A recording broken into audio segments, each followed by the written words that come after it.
सोचिए जरा, क्या होगा अगर रात के सफर में आपकी नींद ठीक 3:17 पर खुले। तो खिड़की के बाहर मत देखना, क्योंकि कभी कभी ट्रेन किसी प्लेटफॉर्म पर नहीं बल्कि वक्त के कब्रिस्तान में खड़ी होती है। चलिए सुनाता हूं कोच नंबर B9 की वो कहानी जो आपको दोबारा ट्रेन में सोने नहीं देगी।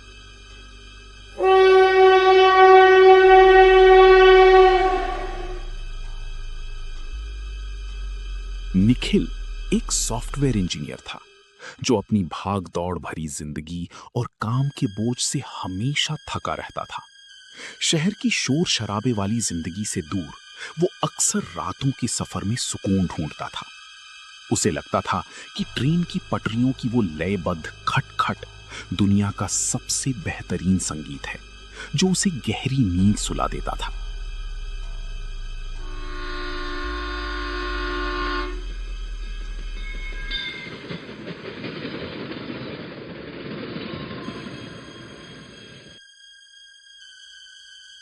उस रात भी वो दिल्ली से अपने घर की ओर जाने वाली एक्सप्रेस ट्रेन की कोच नंबर B9 में अपनी मिडिल बर्थ पर लेटा था, ये सोचकर कि जब आंख खुलेगी तो वो अपनों के बीच होगा।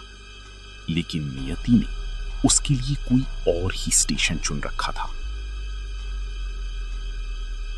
निखिल की नींद तब खुली जब उसे एहसास हुआ कि ट्रेन की पटरियों की खटखट बंद हो चुकी है।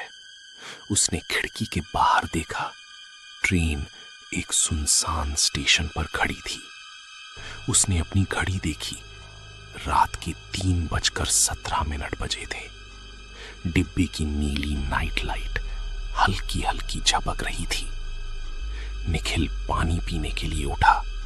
उसने नीचे वाली बर्थ पर सोए मुसाफिर को जगाने की कोशिश की ताकि वो पैर नीचे रख सके, लेकिन जैसे ही उसने मुसाफिर के पैर को छुआ वो डर गया।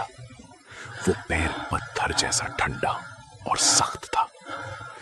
पूरे डिब्बे में कोई भी सांस नहीं ले रहा था। सब एक मूर्ति की तरह जम चुके थे। घबराकर निखिल डिब्बे के दरवाजे की तरफ भागा।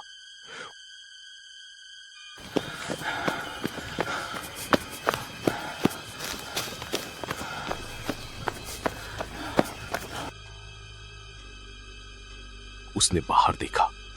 एक कुत्ता भौंकने की मुद्रा में खड़ा था, लेकिन ना उसकी आवाज आ रही थी और ना वो हिल रहा था। उसने खिड़की के बाहर देखा। एक चिड़िया हवा में पंख फैलाए रुकी हुई थी, जैसे किसी ने पॉज का बटन दबा दिया हो। धुआं भी हवा में एक जगह जमा हुआ था। पूरा वक्त ही रुक गया था।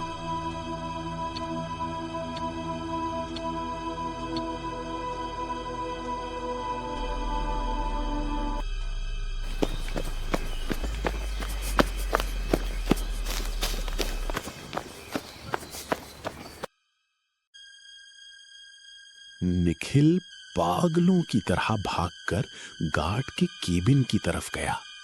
वहां उसने देखा कि गार्ड अपनी झंडी दिखाए खड़ा है, पर वो भी एक मूर्ति बन चुका था। तभी सन्नाटे में किसी के चलने की आवाज आई। टिक टिक टिक।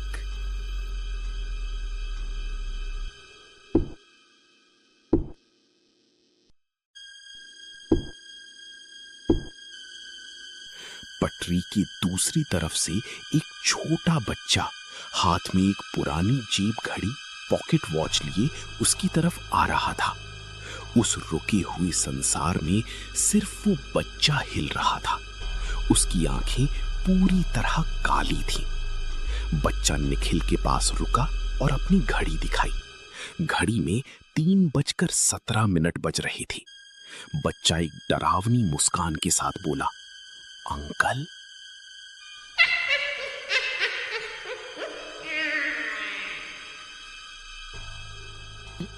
आप गलत समय पर जाग गए। अब आपको तब तक इंतजार करना होगा जब तक ये कांटा आगे नहीं बढ़ता। निखिल ने चिल्लाकर पूछा, मुझे वापस जाना है। ये सब ठीक कैसे होगा? ये कांटा कब आगे बढ़ेगा? बच्चे ने घड़ी को गौर से देखा और कहा, आप गलत स्टेशन पर उतर गए हैं साहब। यहाँ वक्त खत्म हो चुका है। पिछला आदमी तो 40 साल से इंतजार कर रहा है।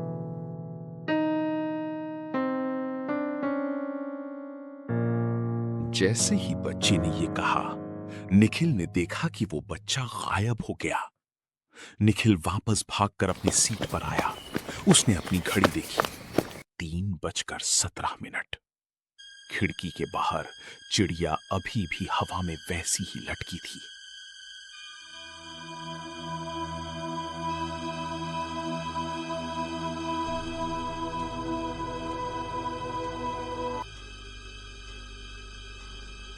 जब सुबह के 9 बजे महानंदा एक्सप्रेस दिल्ली स्टेशन के प्लेटफॉर्म नंबर 4 पर आकर रुकी, तो पूरा डिब्बा मुसाफिरों की चहल पहल से भर गया। लोग अपना सामान उतार रहे थे, हंस रहे थे, बातें कर रहे थे।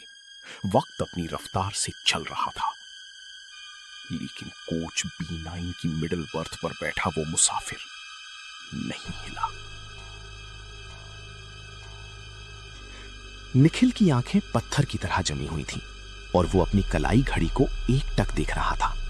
वो शारीरिक रूप से ठीक था, लेकिन उसके बाल पूरी तरह सफेद हो चुके थे और वो सिर्फ एक ही बात दोहरा रहा था, अभी भी 3:17 ही बजे हैं, अभी भी 3:17 ही बजे हैं।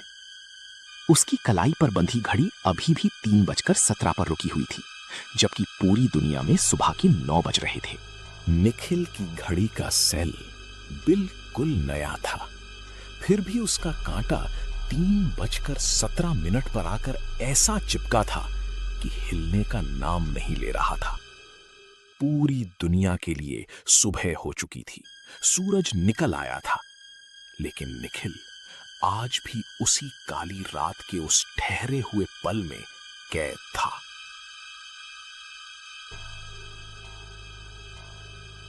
तो अगली बार जब आप रात के सफर में हो और अचानक सन्नाटा छा जाए, तो अपनी घड़ी जरूर देख लेना, क्योंकि वक्त सिर्फ गुजरता नहीं है, कभी कभी वो आपको कैद भी कर लेता है।